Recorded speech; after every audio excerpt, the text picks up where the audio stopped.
In a time when many believed that salvation would come from an external savior, a powerful movement in Seattle last weekend shattered all expectations by proving that change must come from within. Instead of gathering for a food festival or attending a celebrity book signing event, over 1,500 determined individuals took part in the 2,125 edition of Resistance Training, a gathering marked by tactical workshops, skill-building sessions, and the stirring spirit of a political revolution that some have likened to the Hunger Games, albeit the political edition.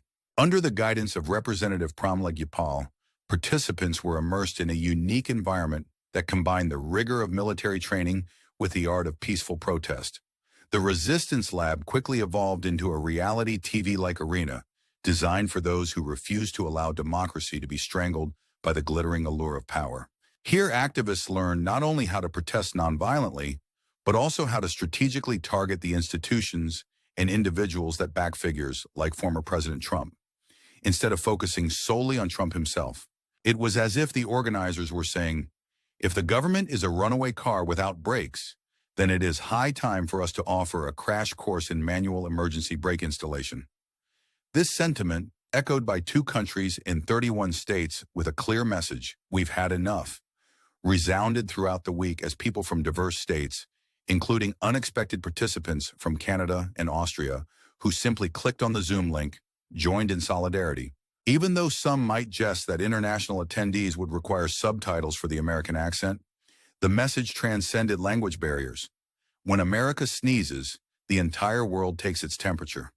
From Idaho to New York, an organized wave of protests swept the nation as people dismissed the notion that resisting political trends could be achieved solely through clicks and retweets. In this new era of activism, democracy is not a spectator sport. It is an active process that requires both planning and execution. Representative Pramla Gopal was emphatic in her call for grassroots mobilization, declaring repeatedly that there is no savior other than the people themselves.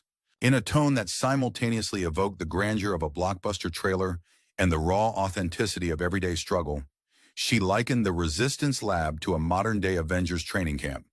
Except in this scenario, Iron Man has hung up his suit and now instructs sessions at the Resistance Lab. Unlike the typical rallies against a single figurehead, Resistance Lab promotes a strategy of channeling the collective energy of communities into organized, systematic resistance and social development initiatives. This approach is not limited to hammering out slogans and waving handheld signs. It is an economic plan designed to reshape consumer behavior and hold corporations accountable as markets begin boycotting brands like Tesla that have become symbols of greed and injustice. One is left to wonder, perhaps even with a sardonic smile, if Tesla's logo is now a shorthand for economic inequity instead of innovation. Meanwhile, as major institutions begin to realize that communities are far more than customer segments, acting instead as dynamic reaction cells capable of overturning established power structures, the government finds itself confronted by what can only be described as a localized, coordinated uprising. People are no longer willing to wait for the next election to signal change. They are actively scheduling their protests on Google Calendar and mobilizing in large numbers. In an era where resistance has become an integral part of social infrastructure, the idea of governmental passivity is met with clear disdain. The message is unequivocal. If weapons and superpowers were necessary, then history would have taught us that stable Wi-Fi, a clear mind, and the shared belief in self-determination are more than enough to spark transformation. It is no longer the age of resigned spectatorship. It is an era of community-led change where people believe that they themselves are the solution to the many crises facing the nation. As the people rise up against policies designed to secure the privileges of only a few, the economic landscape becomes as volatile as the shifting allegiances in a bad daytime soap opera. The United States, currently grappling with what some analysts predict could evolve into a severe economic recession marked by skyrocketing inflation and a shrinking GDP, is facing a crisis that permeates every level of society. For everyday Americans, the picture is grim.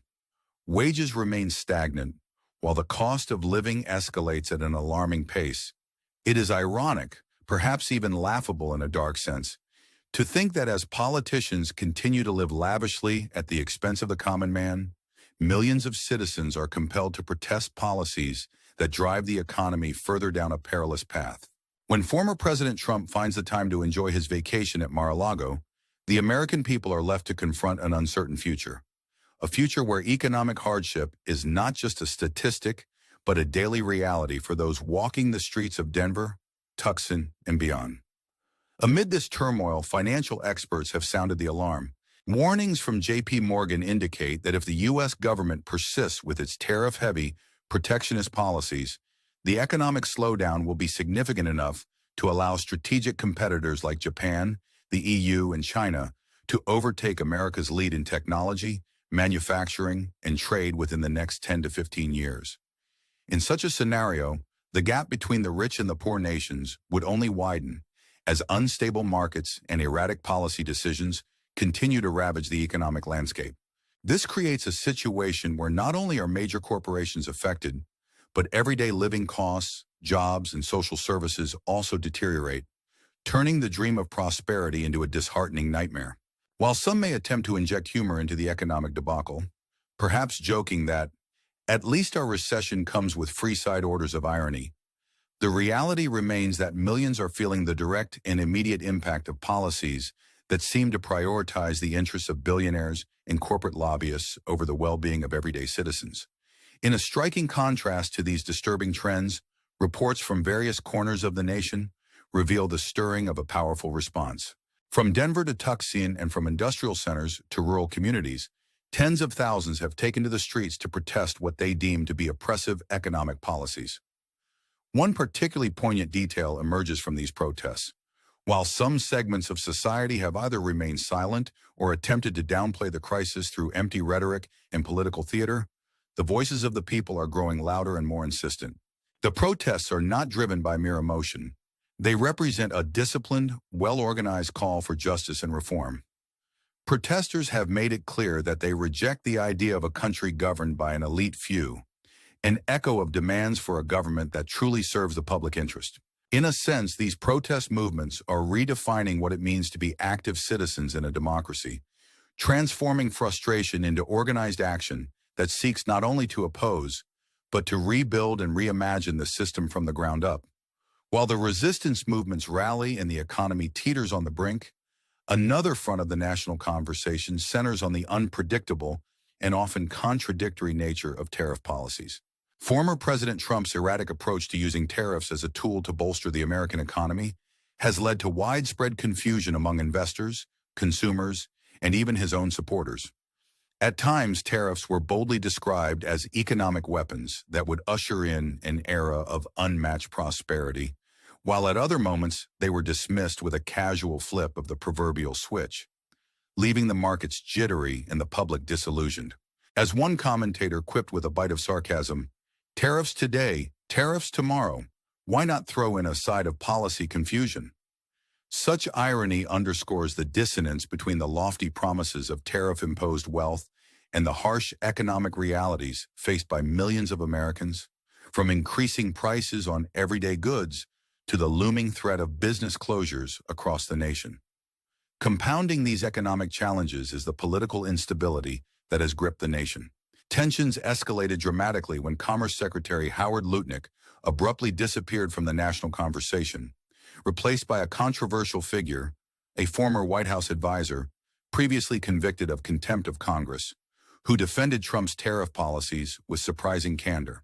During a heated round of exchanges with leading economists, former Chief Economic Advisor Kevin Hassett was asked about the near future of American economic strategy, to which he candidly replied, "I do not know what's going to happen this week." Such a stark admission resonated with those who have lost their trust, further fueling fears that the administration's unstable policy shifts might just be the beginning of even deeper governmental dysfunction. Amid these uncertainties, the stark warning from independent experts seemed impossible to ignore. Without clear, consistent direction in policymaking, the damage inflicted on the economy, and by extension, on democracy itself, could be irreparable. Adding another layer to the complex tapestry of discontent, former Trump supporters in Michigan, who once placed their trust in the promise of economic recovery and prosperity, are now expressing deep feelings of betrayal and abandonment. These voters who believed that Trump's policies would restore the American dream now find themselves grappling with the harsh truth that tariffs, trade wars, and constant political flip-flops have only driven prices to record highs and led to massive job losses. One voter from Michigan commented bluntly, "We feel betrayed. We didn't vote to see the country fall apart. Everything is going in the opposite direction." Their disillusionment has found a voice in public forums and town halls, where the absence of meaningful dialogue with political leaders has only heightened the sense of isolation and neglect. It is not difficult to imagine that this anger might eventually evolve into a more profound political realignment, one where the traditional support bases of once powerful figures are forced to re-examine their loyalties in the face of stark economic hardship. Amid these turbulent times, the government's handling of economic policies has led to increasingly visible signs of instability. On a historic day marked by financial chaos, the Dow Jones plummeted by over 720 points, the S&P fell more than 113 points, and the Nasdaq plunged nearly 500 points, the steepest declines recorded in recent months. The shockwaves from these market downturns were only compounded by a controversial press conference in which the idea of a third term for President Trump was unexpectedly floated. During the press event, White House Press Secretary Caroline Leavitt, while using rhetoric familiar to those who have seen countless political soundbites, allowed the discussion to veer into dangerous territory. In an astonishing moment that left both reporters and viewers reeling, the president casually mentioned he had a lot of work to do in what many interpreted as a thinly veiled nod to the possibility of extended power.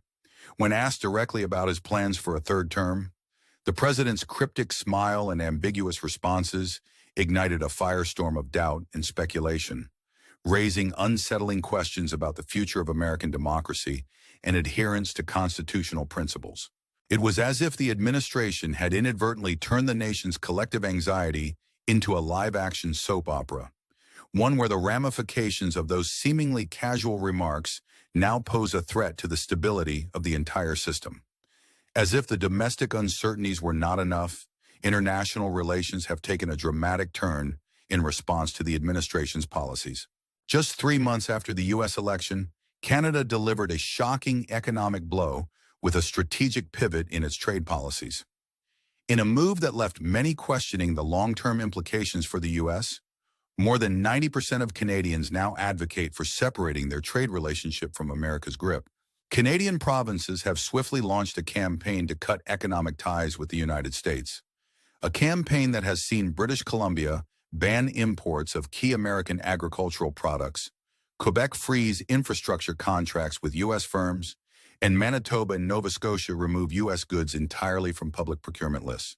The expansion of the CTA agreement with the European Union and a significant 65% increase in bilateral trade with non-U.S. partners serve as bold symbols of Canada's determination to forge a separate path.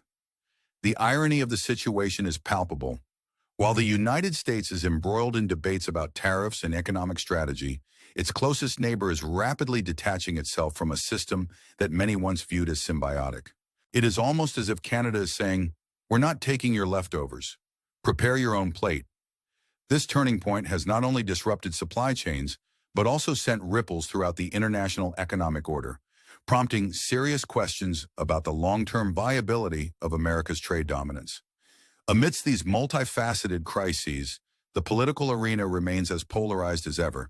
In Indiana, a town hall meeting turned into a poignant display of public outrage when more than 50% of attendees chose to leave in silent protest after being disillusioned by their representatives' inability to address critical concerns about public programs like Medicare, Social Security, and education. The symbolism was stark. A vacant chair during a high-profile political meeting in Maine, representing the absence of meaningful leadership from figures such as Senator Susan Collins, has since become a potent emblem of fading trust in elected officials. Whereas some politicians continue to revel in the inertia of political theater, others, like Representative Robert Garcia, have managed to garner support by firmly standing for the protection of essential public services. The contrast between these approaches underscores a widening schism in public expectations, with many citizens now demanding not only words but concrete actions that address the systemic issues at the heart of America's political crisis.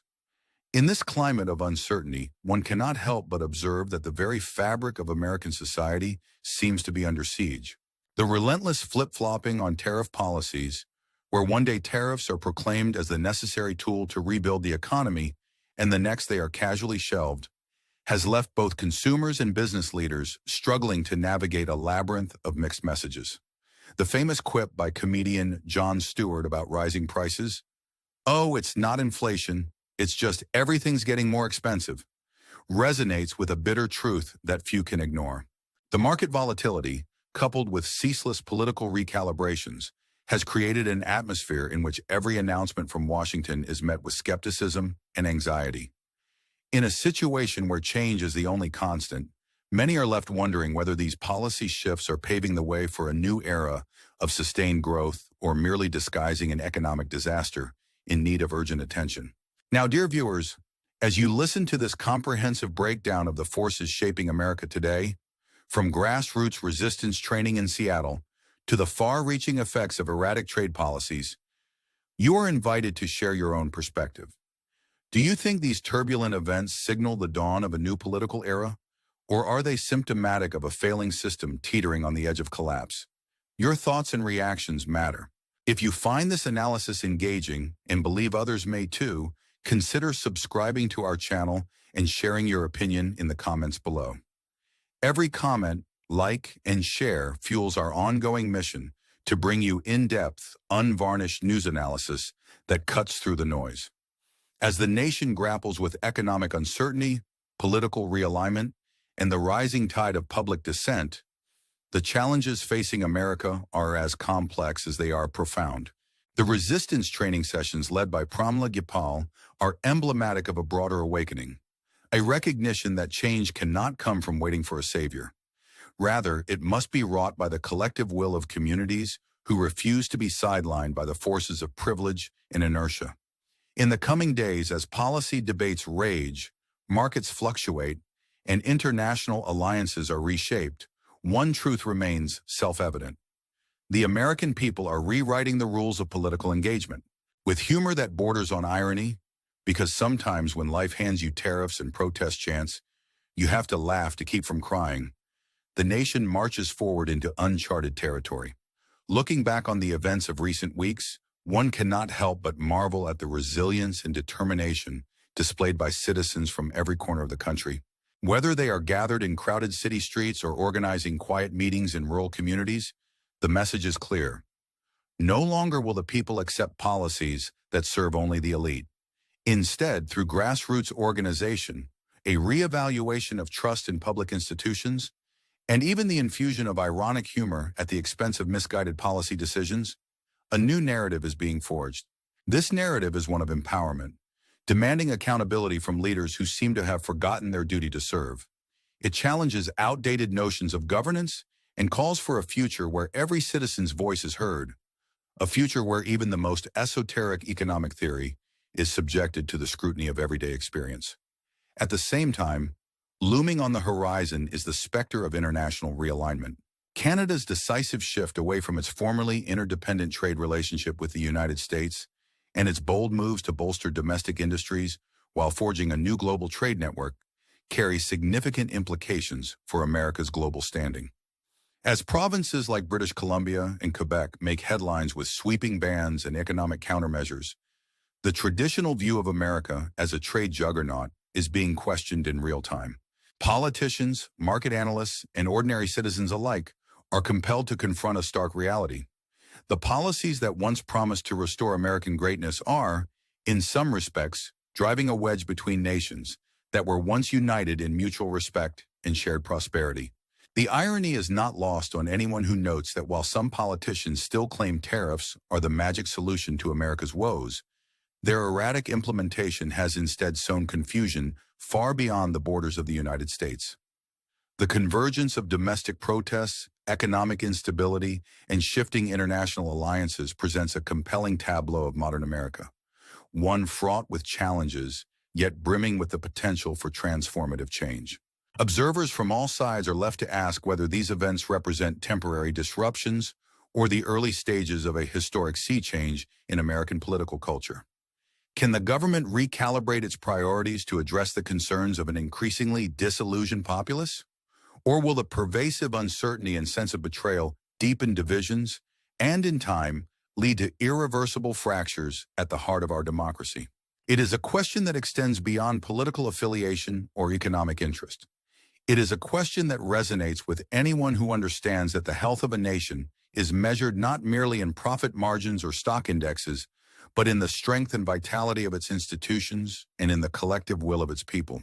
As we continue to monitor these unfolding events, we must ask, is this a calculated strategy designed to weather economic storms, or is it a policy experiment that risks destabilizing the very foundation of American society?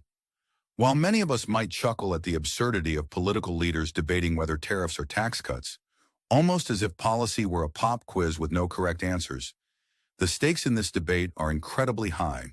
In the end, the future of America could very well depend on whether its people can unite to demand clarity, accountability, and genuine progress. This comprehensive analysis invites you, our attentive audience, to reflect on the complex interplay between grassroots activism, economic policy, and political leadership. How do you interpret the actions of the Resistance Lab, the shifting tide of voter sentiment, and the international pushback led by Canada's economic revolution? Are these isolated incidents, or do they signal a broader, systemic realignment that will redefine the contours of power in the years ahead? Now is the time to share your thoughts. What is your take on these evolving events? Your insights and opinions will help enrich the dialogue as we navigate this period of historical transformation together. Please subscribe to our channel for more detailed analyses and updates, and feel free to like or comment so that we can continue exploring these critical issues as a community. In conclusion, while America stands at the crossroads of economic uncertainty and political upheaval, one thing remains unequivocally clear. The era of passive waiting is over. With communities mobilizing from Seattle to Tucson, and with economic policies under relentless scrutiny both at home and abroad, the landscape of American democracy is undergoing a profound metamorphosis. The resistance training sessions, the ironic jabs at ever-changing tariff strategies, and the bold steps taken by international neighbors combine to paint a picture of a nation that is, perhaps for the first time in recent memory, fully awake and ready to reclaim its destiny. As we bear witness to this dramatic shift, let us remember that even amidst the chaos, there is a unifying call for accountability, justice, and true progress. A call that invites us all to shape the future of our nation together.